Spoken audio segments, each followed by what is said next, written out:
नमस्कार, मैं सुनील जुयाल। आप देख रहे हैं प्रगति मीडिया उत्तराखंड। और इस समय आप देख रहे होंगे कि कहाँ पे मौजूद हूँ मैं। इस समय चेक पोस्ट है जहाँ से आधा उत्तरकाशी का हिस्सा है, आधा टिहरी का हिस्सा है, वहाँ पर मौजूद हूँ। और मेरे पीछे आप देख सकते हैं चिन्याली सौड़ पीपल मंडी बाजार और गंगा भागीरथी का तट भी नज़र आ रहा है। और मेरे साथ इस समय मौजूद है यहाँ पर श्री बलदेव सिंह कुमाई जी, जो कि उत्तराखंड राज्य आंदोलनकारी हैं। और इनसे मिलने की जो आज इनसे बात करने का जो मेरा मकसद है, अभी अभी कुछ समय पहले 3 तारीख को एक सोशल मीडिया पर एक पत्र वायरल हुआ था जो जिला अधिकारी और आलायुक्त की, जिसमें रिसीविंग भी हमने देखी थी। पत्र में मुख्यमंत्री उत्तराखंड सरकार को भेजा गया पत्र है, उसमें विभिन्न प्रकार के इनके मुद्दे लिखे हुए थे और जल समाधि को लेकर इन्होंने वहाँ पर विशेष मुद्दा बना रखा है।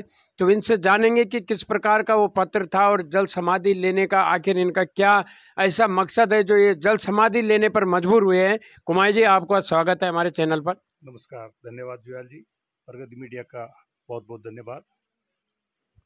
कुमार जी, आपका एक पत्र हमें 3 तारीख से लगातार सोशल मीडिया पे वायरल हो रहा है। और इस सोशल मीडिया पे जितने भी सामाजिक क्षेत्र से जुड़े हैं, बेरोजगार से जुड़े हैं, तो सभी लोग उसको शेयर भी कर रहे हैं। तो हमें उसी प्रकार से वो पत्र मिला है।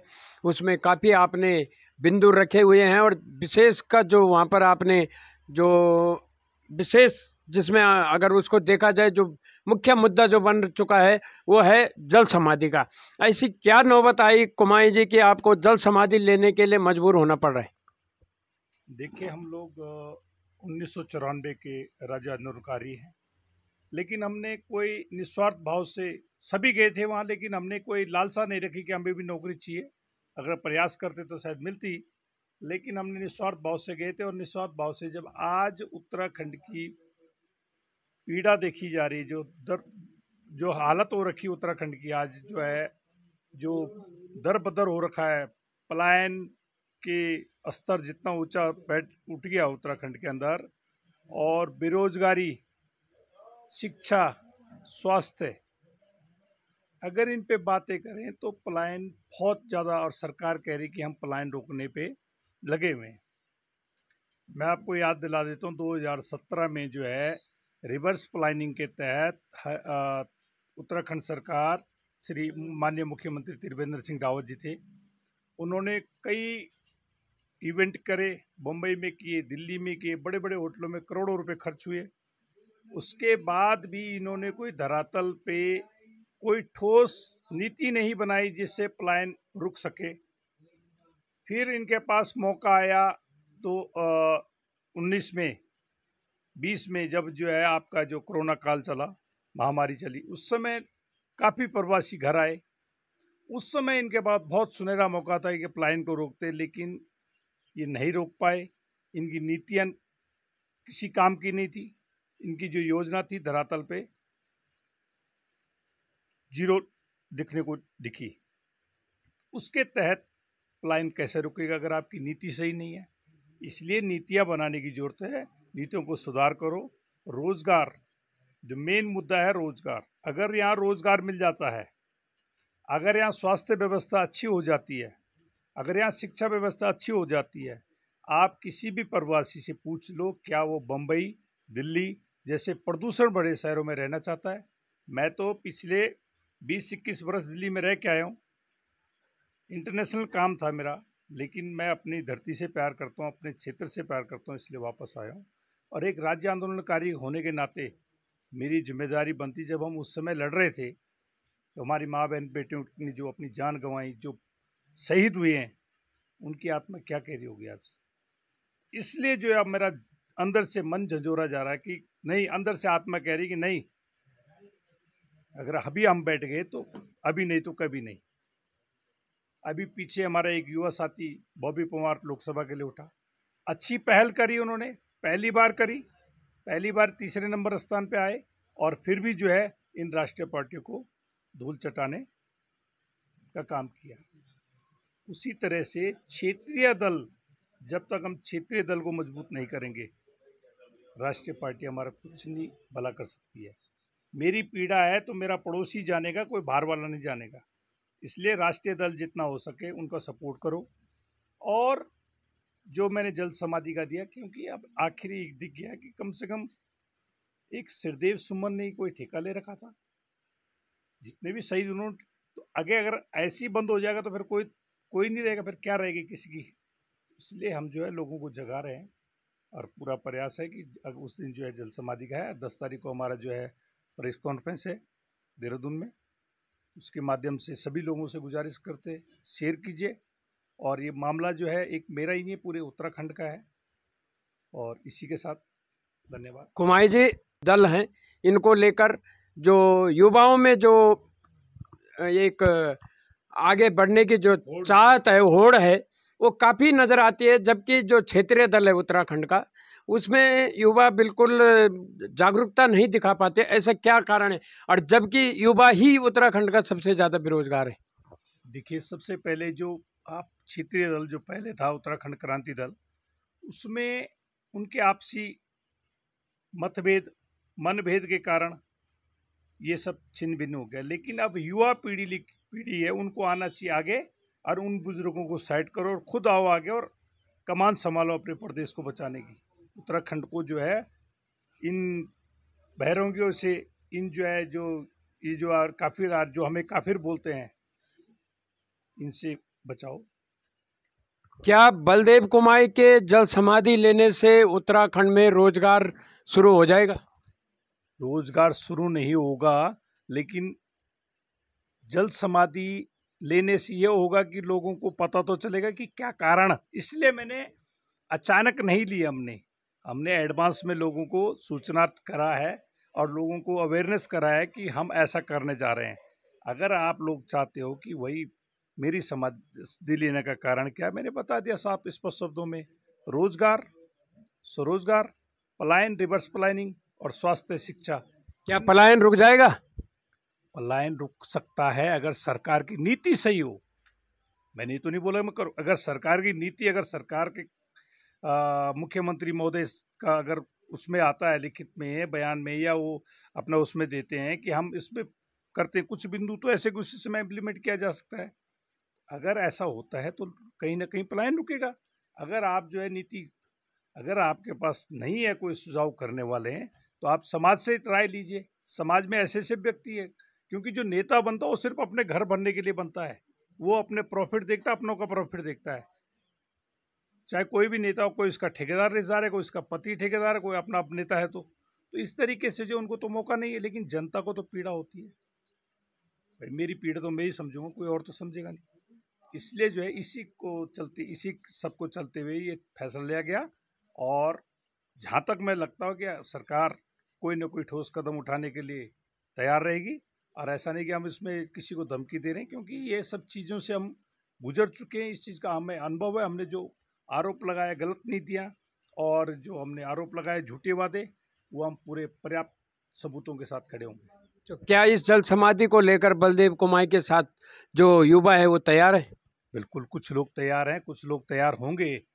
नहीं तो हमने तो औरों के लिए तो नहीं बोला, सिर्फ अपने लिए बोला कि हम कर लेंगे। और किसी पे हम खुद करने को तैयार। तो हम किसी को अगर कोई आना चाहे, सपोर्ट करना चाहे, आप लोगों की राय आप ले सकते हैं। 2024 के लोकसभा चुनाव में विकास के तो कोई मुद्दे नज़र नहीं आए, लेकिन एक सिर्फ मात्र नरेंद्र मोदी मुद्दा थे। और जो विकास की जो क्षेत्र की जो समस्या हैं उनको लेकर कहीं पे भी कोई जिक्र नहीं हुआ। तो इस पर आप क्या कहना चाहेंगे? देखिए, हमारा जो मुद्दा है, जो सांसद के पास जो पावर होती है, जो राज्य जिस क्षेत्र का जो सांसद हो, तो उनकी जिम्मेदारी होती है केंद्र से जुड़ी सभी योजनाओं को धरातल में अपने संसदीय क्षेत्र में इम्प्लीमेंट करना है। लेकिन उन्होंने नहीं किया अभी तक।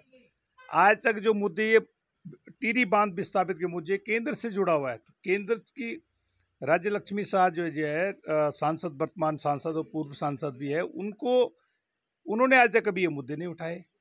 कौन उठाएगा? इसी के चलते जो है उनको कहीं ना कहीं शिकस्त खानी पड़ी और जीत के भी हारे हुए हैं। और बॉबी परमार जो है हार के भी जीता हुआ है, वही बहुत बड़ी बात है। उनको सबक मिला है।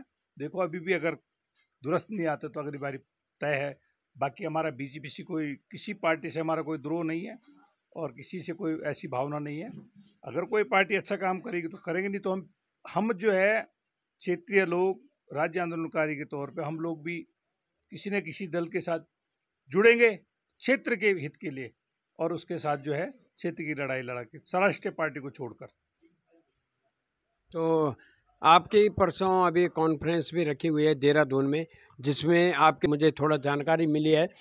बहुत अच्छी बात है कि अगर आप इस लड़ाई के लिए आगे बढ़ें, और मैं इस प्रदेश के युवाओं से कहना चाहूँगा, एक स्थानीय प्रदेश का जो मूल निवासी हूँ उसके नाते कहना चाहूँगा कि आपको इस प्रकार के जो अपने मुद्दे हैं, रोजगार को लेकर, स्वास्थ्य को लेकर, शिक्षा को लेकर, उसके लिए आवाज़ उठानी चाहिए। और कुमाई जी, एक विशेष मुद्दा है, ये टिहरी डैम जो बना है, THDC हम जिसको शॉर्ट में बोलते हैं, उसका एक मद होता है CSR का। पिछली बार भी मैंने कहीं पे इसका जिक्र किया था, लेकिन जो यहाँ के जो थोड़ा सा नज़दीक के स्थानीय गांव है, वहाँ पर उसकी कोई सुविधा उपलब्ध नहीं होती है, जबकि THDC के द्वारा विभिन्न प्रकार के जैसे शौचालय हो गए गांव में, या विद्यालय हो गए, वहाँ पर कुछ योजना लगाई जाती है।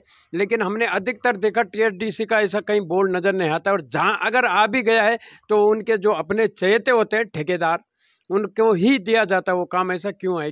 आखिर खेत आपके डूबे, हमारे डूबे, दूसरे के डूबे, तो काम दूसरे को क्यों मिलता है? होता क्या है कि केंद्र सरकार की THDC एक दुकानदार है, ठेकेदारी प्रथा कंपनी है। उन्होंने दुकान खोल दी, जो वहाँ जाएगा, जो मांगेगा उसको दिया जाएगा, और वो भी जो नेता जनप्रतिनिधि होंगे क्षेत्र के, उनके कहने के अनुसार ही दिया जाएगा। और क्षेत्र में, हमारे क्षेत्र में कोई ऐसे नेता जनप्रतिनिधि नहीं है जिसने अभी तक जो है कोई ऐसे मुद्दा उठाया हो कि टिहरी विस्थापितों की मांग को लेकर। अभी हमारे कुछ ग्राम जैसे सरोड, डोबन, खांड, रमोल गाँव, मल्ली, बंदाण गाँव, ये सारे ग्राम कुछ ऐसे हैं, स्यासू, ठीक है, ये बल्डियाना, ऐसे गांव है जो आंशिक में है, ना उनको पूर्ण विस्थापित का दर्जा मिला, ठीक है, उनको जमीन मिल गई, मकान की जगह मिल गई, आपने उनको जो बाकी जमीन बची हुई है उसको भी ले लो, एक्वायर करो, और मकान का भुगतान करो, और उनको मूव करो यहाँ से। या फिर अगर उनकी ज़मीन नहीं चाहिए आपको, मैंने THDC से सूचना अधिकार में लगाया था, तो उन्होंने बोला कि हमें 835 के बाहर की ज़मीन की आवश्यकता नहीं है। तो मैंने कहा फिर अब 835 की बाहर की ज़मीन की आवश्यकता अगर आपको नहीं है, तो आप जो है उनको जो है यहाँ पे कोई रोजगार दे दो।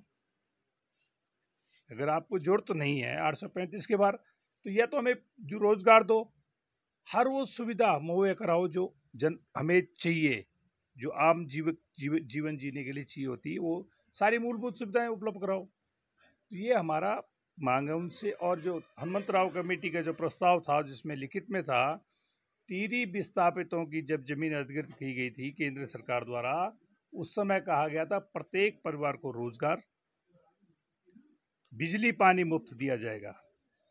वो चीज अभी तक इम्प्लीमेंट नहीं हुआ। तो ये काम किसका था? जनप्रतिनिधियों का, जो सांसद है उनका।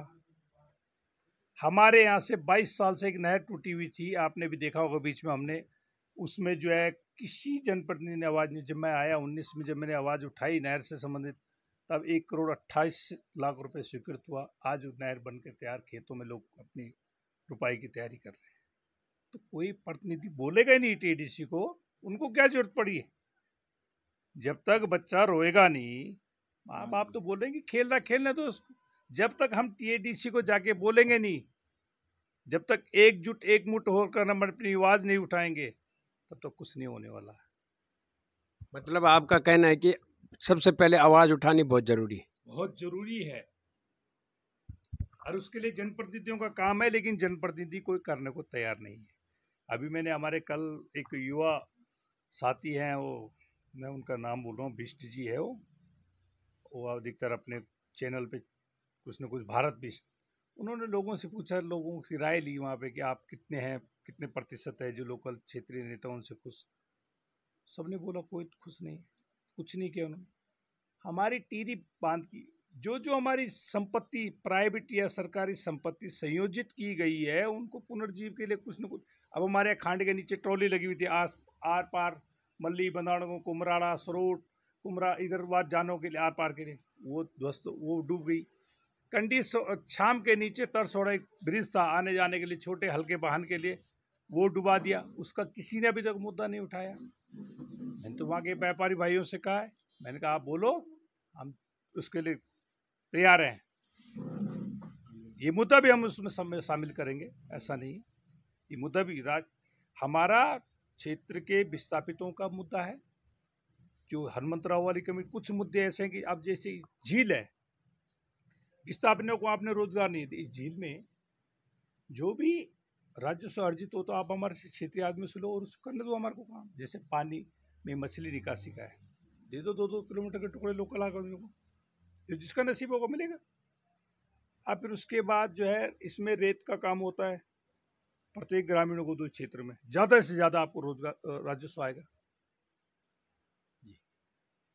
तो ऐसी कई चीज़ें हैं जिससे कि यहाँ रोजगार उपलब्ध। बोटिंग का है, अगर आप यहाँ बोट पॉइंट बन जाएगा, आपको नहीं लगता कि 6 महीने या जनवरी तक यहाँ रोजगार मिलेगा लोगों को, रोजगार मिलेगा और पर्यटन स्थल की संभावना बढ़ेगी।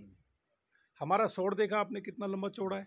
अगर वहाँ पर्यटन स्थल बन जाएगा, वहाँ पे एयरपोर्ट, चिन्याली शोर जैसा एयरपोर्ट बन सकता है आराम से, राफ्टिंग हो सकती है, सब कुछ हो सकता है। बोटिंग, राफ्टिंग तो चलते पानी में होती है, बोटिंग है, मैंने प्लानिंग बना रखी। बोटिंग है, एंकरिंग है, हाउस बोटिंग, फिशिंग है, ट्रैकिंग है, हॉर्स राइडिंग है, बहुत कुछ है वहाँ। तो यही है कि इसी को, इन सभी मुद्दों को लेकर बाकी जो है परसों हमारा पूरा एक नोट, प्रेस नोट जारी हो जाएगा। उसमें सारे खुलासे होंगे कि भाई किस तरीके से, अगर सरकार, जब तक मुख्यमंत्री महोदय इसमें लिखित में नहीं दे देंगे, क्योंकि हमें सचिव आएंगे जाएंगे, लेकिन मुख्यमंत्री जो महोदय होंगे उनको तो हम, उनसे तो दोबारा रिक्वेस्ट कर सकते हैं। हम यही है, हमें किसी पार्टी से द्वेष भावना नहीं है। हम ये चाहते हैं कि हमारे राज्य का भला हो, हमारे राज्य को, लोगों को रोजगार मिले, हमारे लोग यहाँ से दर बदर रोजगार के लिए भटकने के लिए बाहर न जाए 10-10 हज़ार की नौकरी करने के लिए। यहाँ जो है, यहाँ का लोकल आदमी लोकल फॉर वोकल के लिए लड़े। उसको आज की डेट में आप देखो, नीचे से जो है अधिकतर नीचे सहारनपुर, मुजफ्फरनगर, इधर के बाहर के यूपी के जो मुस्लिम है वो लोग यहाँ काम कर रहे हैं। दूध सप्लाई, सब्जी सप्लाई, सब कुछ। अगर 1 दिन 2 दिन उनकी छुट्टी कर दी उन्होंने, तो यहाँ माल सप्लाई होना बंद हो जाएगा। तो हम आत्मनिर्भर कहाँ से हो गया? पहाड़ में एक ऐसा दिन आने वाला है उत्तराखंड के अंदर जैसे कश्मीर वाला हाल हुआ था, अगर अभी हम नहीं जागे तो। अभी नहीं तो कभी नहीं। अभी एक मूवमेंट चल रही है। मैं ये कहता हूँ मेरे जैसे कई आएंगे अभी आगे, पर ये चलता